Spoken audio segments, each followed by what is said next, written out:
انسان کی تاریخ میں اس زمین پر پہلا گناہ کرنے والا شخص حضرت آدم علیہ السلام کا بیٹا تھا، جس نے اپنے ہی بھائی کو قتل کیا تھا۔ یہ قتل کیوں ہوا؟ کس بیٹے نے قتل کیا؟ کس بیٹے کا قتل ہوا؟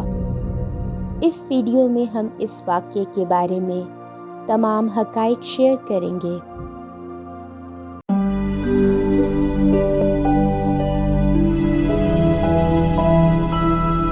حضرت آدم علیہ السلام اور اماں حوا نے اپنے پہلے جڑواں بچوں کو جنم دیا۔ جڑواں بچے قابیل اور اس کی بہن تھے۔ پھر کچھ وقت کے بعد اماں حوا نے دوسرے جڑواں بچوں حابیل اور اس کی بہن کو جنم دیا۔ حابیل ذہین، فرمانبردار اور اللہ کی مرضی کی اطاعت کے لیے ہمہ وقت تیار رہتا تھا۔ یہ اس کے بھائی سے بالکل متصادم تھا، جو مغرور، خود غرض اور اپنے رب کا نافرمان تھا۔ وہ وقت آ گیا تھا جب دونوں نوجوان جیون ساتھی کے خواہشمند تھے۔ اللہ تعالیٰ نے آدم علیہ السلام کو وحی کی کہ وہ اپنے ہر بیٹے کی شادی دوسری کی جڑواں بہن سے کر دیں۔ یہ بنی نوع انسان کے لیے اللہ کے منصوبے کا حصہ تھا۔ مختلف ثقافتوں اور رنگوں والی قوموں کو تشکیل دینا اور ان کی تعداد بڑھانے کا۔ حضرت آدم علیہ السلام اللہ تعالیٰ کے حکم سے جس بھائی کے ساتھ بہن پیدا ہوتی تھی، دوسرے جوڑے سے نکاح کر دیتے تھے۔ سب سے بڑا قابیل تھا۔ اس کے ساتھ لڑکی جو پیدا ہوئی وہ نہایت خوبصورت تھی، جس کا نام اکلیمہ بتایا ہے، اور جو لڑکی حابیل کے ساتھ پیدا ہوئی تھی وہ اتنی خوبصورت نہ تھی۔ قابیل نے اس بات کو پسند نہ کیا۔ پھر حضرت آدم علیہ السلام نے فرمایا، تم دونوں اپنی اپنی قربانیاں میدان میں لے جاؤ۔ جس کی قربانی منظور ہو گئی وہ اکلیمہ کے بارے میں کامیاب ہوگا۔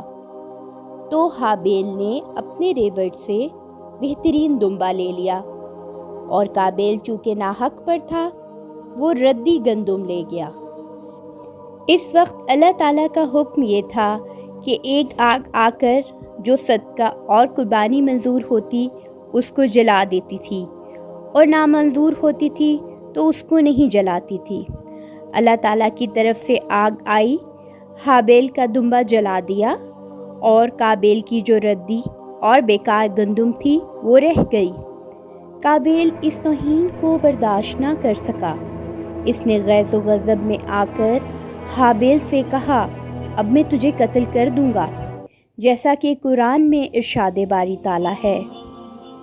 اور اے محمد صلی اللہ علیہ وآلہ وسلم، ان کو آدم کے دو بیٹوں حابیل اور قابیل کے حالات جو بالکل سچے ہیں پڑھ کر سنا دو کہ جب ان دونوں نے خدا کی جناب میں کچھ قربانیاں چڑھائیں تو ایک کی قربانی تو قبول ہو گئی اور دوسرے کی قبول نہ ہوئی۔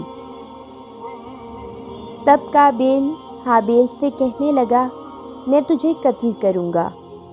اس نے کہا کہ خدا پرہیزگاروں ہی کی قربانی قبول فرمایا کرتا ہے، اور اگر تو مجھے قتل کرنے کے لیے مجھ پر ہاتھ چلائے گا تو میں تجھ کو قتل کرنے کے لیے تجھ پر ہاتھ نہیں چلاؤں گا۔ مجھے تو خدا رب العالمین سے ڈر لگتا ہے۔ میں چاہتا ہوں کہ تو میرے گناہ میں بھی ماخوذ ہو اور اپنے گناہ میں بھی، پھر اہل دوزخ میں ہو، اور ظالموں کی یہی سزا ہے۔ مگر اس کے نفس نے اس کو بھائی کے قتل ہی کی ترغیب دی، تو اس نے اسے قتل کر دیا اور خسارہ اٹھانے والوں میں ہو گیا۔ کہتے ہیں کہ جنگل میں حابیل ایک پتھر پر سر رکھ کر سویا ہوا تھا۔ پھر قابیل نے اوپر سے دوسرے پتھر سے مار کر شہید کر دیا۔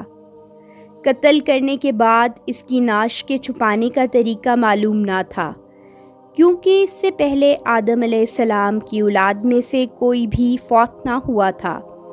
کہ ناش چھپانے کا طریقہ معلوم ہوتا، اس لیے قابیل حیران تھا۔ آخر اللہ تعالیٰ کی طرف سے مہربانی ہوئی، ایک کوے کو بھیجا۔ بعض کہتے ہیں 2 کوے تھے، ایک نے دوسرے کو مارا، پھر زمین کرید کر گڑھا بنایا، پھر اس میں اس مردے کو رکھا اور وہ مٹی اس مردہ کوے پر ڈال کر ناش چھپا دی، جیسا کہ فرمان باری تعالیٰ ہے۔ پس بھیجا اللہ تعالیٰ نے کوا جو کریدتا تھا زمین کو، تاکہ اس کو دکھائے کہ کس طرح چھپاتا ہے لاش اپنے بھائی کی۔ قابیل بولا، ہائے افسوس، مجھ سے اتنا بھی نہ ہو سکا کہ کوے جیسا ہوتا کہ چھپا لیتا لاش اپنے بھائی کی، پس ہو گیا پچھتانے والوں سے۔ امام احمد رحمۃ اللہ علیہ نے اپنی مسند میں حضرت عبداللہ بن مسعود رضی اللہ عنہ سے روایت کی ہے کہ رسول اللہ صلی اللہ علیہ وآلہ وسلم نے فرمایا کہ دنیا میں جب بھی کوئی ظلم سے قتل ہوتا ہے تو اس کا ایک گناہ حضرت آدم علیہ السلام کے بیٹے قابیل کی گردن پر ضرور ہوتا ہے، اس لیے کہ یہ وہ شخص ہے جس نے ظالمانہ قتل کی ابتدا کی اور یہ ناپاک سنت جاری کی۔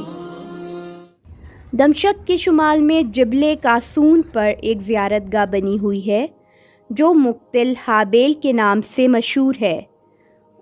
اس واقعے سے ہمیں کیا سبق حاصل ہوا کہ قابیل نے حسد کی وجہ سے ہابیل کو قتل کیا، جس میں غصہ، تکبر اور خود فریبی شامل تھی۔ جب کوئی کسی کو ناحق قتل کرتا ہے تو گویا اس نے پوری انسانیت کو قتل کر دیا۔